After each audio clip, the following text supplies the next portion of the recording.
다음 저희가 좀 나눠볼 대화는 아무래도 이제 책 얘기죠. 책 얘기를 좀 같이 해보면 좋을 것 같은데, 그 중에서도 성경학교를 준비하거나 캠프 수련회를 진행하면서 우리 사역자분들 혹은 선생님들이 한번 읽으면 좋을 만한 책들을 좀 생각해 볼 수 있을까요?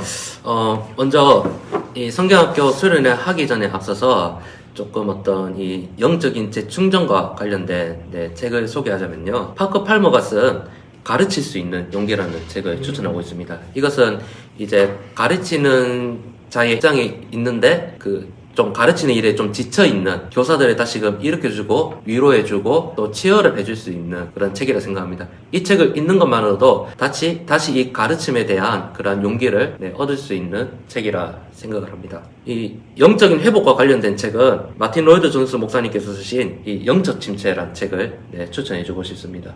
이게 영적으로 좀 낙심이 되거나 또 영적으로 좀 침체되어 있을 때 또 이 책을 읽으면 어떻게 이 영적으로 침체되어 있는 나의 영혼을 다시금 일으킬 수 있을지, 그리고 영적 침체를 어떤 관점에서 바라볼 수 있을지 그런 좀 인사이트를 주는 책이라 생각합니다. 사실 여름 사역만을 중점적으로 다룬 책은 없는 것 같고요. 교회학교 사역과 전반적인 교회학교 사역과 관련된 책은 이 책을 추천하고 싶습니다. 그 장로회 신학대학교 기독교육과 박상진 교수님께서 쓰신 이 교회교육 현장론이라는 책이 있습니다. 이 책은 중고등부뿐만 아니라 초등부, 중고등부, 청년대학부, 지금 주요하게 다루는 주제인 수련회, 이런 주제들을 종합적으로 교회학교 사역에 대한 전반적인 내용들을 또 다루고 있는 책이기 때문에 이 책들이 교회학교 사역을 또 준비하고 또 이해하는 데 있어서 많은 도움이 되리라 생각합니다. 그럼 이 책 같은 경우는 사실 처음에 사역을 시작한다든지 교회학교를 이제 잘 꾸려나가는 초창기에 한번 읽어보면 굉장히 유익하겠네요. 질문인데요. 저 책 하나만 더 추천할게요. 저의 질문은 어디라고? 죄송합니다. 그럼 이렇게 할게요. 죄송합니다. 책 하나 더 추천하고 싶어서. 아니, 제 질문에 답하고 또 추천하시죠. 그렇게 할까요? 질문 뭐였죠? 잠시만요. 죄송합니다. 뭐였죠? 내가 질문을 뭐였지? 그러면 지금 마지막 얘기해주신 책 같은 경우는 교회학교를 처음에 이제 준비할 때 혹은 초등학교, 중고등학교 학생들과 이제 주일학교를 만들기 시작하는 단계에서 읽으면 좋을 것 같은 책이지 않나 하는 생각을 하게 되네요. 혹시 또 더 생각나시는 책 있으시면?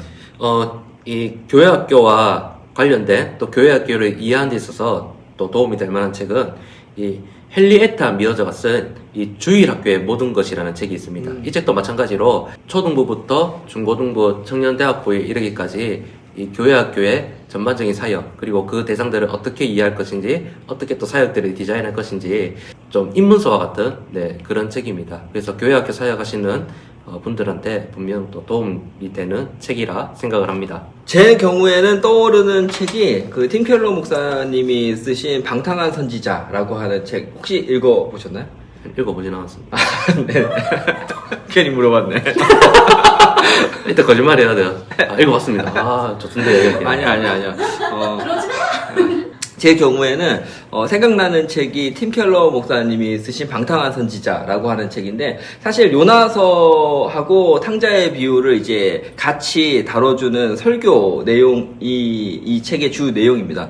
근데 이제 제가 왜 이 책을 추천해드리고 싶은가 하면, 이 책에서 다루는 두 가지 열심이 있어요. 하나는 뭔가 해야 될 때 그것을 거부하는 방식으로 불순종할 수 있다는 이야기 하나랑, 또 하나는 무언가를 할 때 열심히 그 일에 참여하는 방식으로도 불순종할 수 있다는 거죠. 그러니까 우리 주일학교의 경우 선생님들이 성경학교나 캠프에 나는 마음에 안 들어 이런 식으로 해서 거부감을 느끼고 반감을 가진 태도로도 불순종할 수 있지만, 내가 뭔가 열심히 해요. 열심히 참여도 하고 하면서 그 상황이나 주제나 전체 캠프를 내가 좀 주도하고 싶어 하고 실제 내가 주도하는 것보다 하나님이 이 캠프를 어떻게 사용하실 것인가, 우리가 계속 다뤄왔던 것처럼 목적이나 아이들에게 어떤 은혜를 끼칠 것인가가 주가 되어야 함에도 불구하고, 내가 열심히 했으니까 내 말이 더 의미 있어야 되는 거 아니야? 내가 좀 핸들링 할 수 있어야 되는 거 아니야? 라고 하는 식으로 불순종할 수 있기 때문에, 사실 그런 내용을 이 책에서 다루고 있기 때문에 수련회를 준비한다든지 교회에서 어떤 사역을 좀 열심히 하는 과정 속에 나를 한번 돌아보게 만드는 책이 아닐까. 조금 사실 실제적인 수련회하고는 조금 거리가 있을 수 있지만 이 책을 한번 이야기해보고 싶었습니다. 혹시 난 책하고 좀 친하지 않아, 난 책 읽는 게 좀 어려운데 라고 하시는 분들도, 이 책 정도면은 좀 한번 접해볼 만하다, 추천해볼 만하다 하는 책이 있으면 한번 몇 가지 얘기해 주시면 어떨까요? 예, 우리 교회학교 선생님들이 정말 부담 없이 또 읽을 만한 책, 그리고 이 책을 읽으면 내가 지금 교회학교 교사로서 정말 중요한 일을 하고 있구나 라고 좀 생각이 들 만한 책들을 몇 개 소개하자면요, 그 김인환 목사님께서 쓰신 교사들이여 절대로 가르치지 마라. 네, 이런 제목의 책이 있거든요. 네, 이 책도 한번 읽어보시면 내가 아이들과 지금 관계를 맺고 또 아이들과 함께 시간을 보내는 이것이 이 아이들의 신앙에 그래도 영향력을 주고 있구나 라는 것들을 좀 깨달을 수 있게 될 것 같고요. 그리고 그 이정현 목사님께서 쓰신 교사 베이직이라는 책이 있습니다. 네, 이것도 거의 우리 교회학교 선생님들이 읽었을 때 입문서와 같은 그런 책들. 그래서 내가 교회학교 교사로서 또 이런 자세를 가져야 되는구나 좀 생각을 하게 되는 책인 것 같습니다. 그리고 그 오선아 작가님께서 쓰신 교사 진심이요 돼요 라는 또 이 책도 내가 지금 맡고 있는 이 아이들과의 이런 관계 속에서 내가 또 중요한 역할을 하고 있구나 라는 것들을 좀 생각해 보게 되는 그런 책인 것 같습니다. 읽는 것이 어렵지 않기 때문에 아마 우리 선생님들이 부담 없이 또 편하게 읽을 수 있고, 또 읽고 나면 좋은 동기부여가 되지 않을까, 그렇게 생각을 합니다. 네. 이 정도로 책 얘기를 좀 마무리 지으면 될 것 같은데요. 여기 나온 책들을 한번 읽어보시고, 혹은 이 외에도 사실 좋은 책들이 너무 많죠. 책을 통해서 사실 고민하게 되는 것 같습니다. 저희가 지식을 얻는 부분도 있겠지만, 책을 통해서 내가 공감하고 또 소통하고 혹은 힌트를 좀 얻기 위한 다양한 방식으로 저희가 책을 접하게 되는 것 같고, 이 책을 통해서 또 얻을 수 있는 유익을 또 공유하게 되는 것도 같다는 생각이 듭니다. 이렇게 책 얘기는 이 정도로 마무리해 보도록 하겠습니다.